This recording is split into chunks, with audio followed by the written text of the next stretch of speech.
Do you deal with tight hips? This seems to be a common complaint of many of my clients. And this is very normal because if you look at us through our lifetime, our hips and our pelvis are changing a lot. So we deal with changes during puberty. We deal with changes during pregnancy, each pregnancy that you may have, and then post-pregnancy, and then they change again at perimenopause to menopause. So it is very common for us as women to deal with hip tightness, hip tension. So what are some things that you can do to help combat this? Well, we tend to be, especially in this midlife time, many of us are sitting a lot. You may have gone back to work where you're sitting more during the day, or you may just be chauffeuring your children around all the time. So you tend to be sitting a lot more. So our hips get tight, and our hip flexors get tight from sitting a lot. So one of the things that I'm going to recommend you do is get out of this 90-degree position.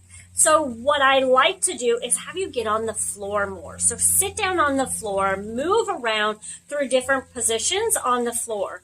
If you need ideas, let me know. I'd be happy to show you some things that you can do. But really just kind of, honestly, I think it's one of those things when you sit down on the floor, you're going to get tired. Your body starts to get tired in one position. So you're going to have to move it into a different position. So that is constant little movements that are occurring throughout the time that you're on the floor, which is great. The second thing that I'm going to ask that you do is work out. But I don't want you, it's not that I don't want you doing these exercises, but I want for your hip health.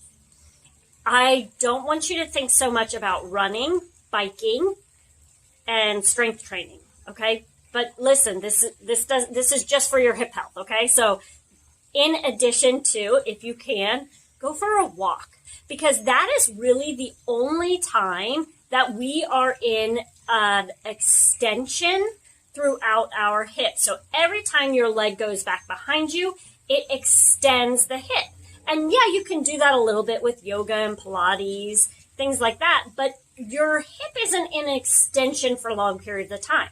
But when you go for a walk, your hip is in extension over and over and over again. So that is my number 2 thing to do for hips. So spend more time on the floor, moving around through different positions. And 2, try to go for a daily walk to help get that hip into extension.